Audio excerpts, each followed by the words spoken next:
رحیم موسوی هستم. غروب 10 آبان سال 62 در I am Rahim Mousavi. On the evening of November 1st, 1983, I was arrested on Amirabad Street by agents from the Ministry of Intelligence. Immediately, while still in the car, the torture began. They threw a hood over my head and started beating me. They tied my hands behind my back and continued the assault until we reached Evan Prison.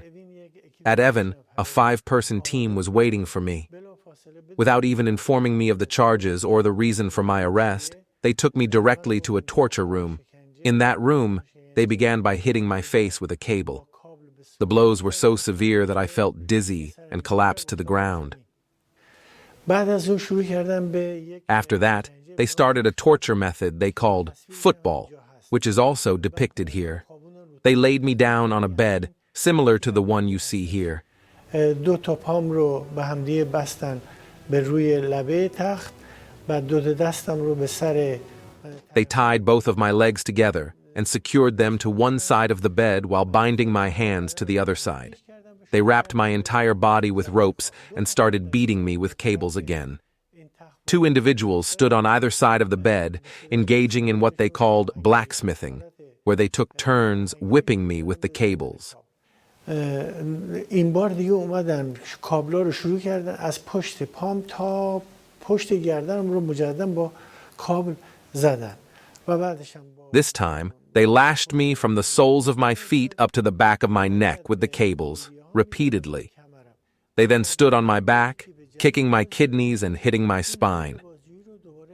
Another interrogation team came in afterward, and they restarted the torture in the same room. They used cables, punches, and kicks, and then began sticking needles under my fingernails.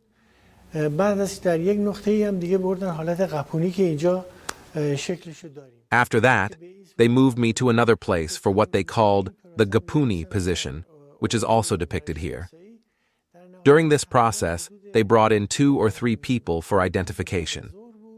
Finally, at around 4 or 5 in the afternoon, another team came and said they needed to take me to a scheduled meeting place.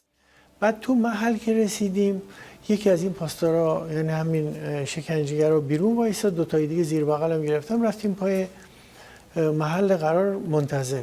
تلفن که زنگ زد اینا منو به دلیلی فکر می‌کردن که من دیگه امکان حرکت ندارم گذاشتن رو زمین.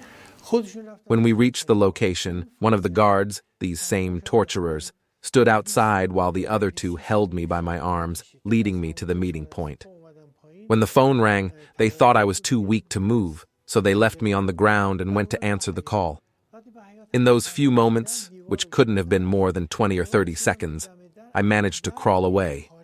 I went down a flight of stairs, crossed a courtyard, and grabbed onto the wall. I reached the door, and as I exited, the guard outside was facing the other way.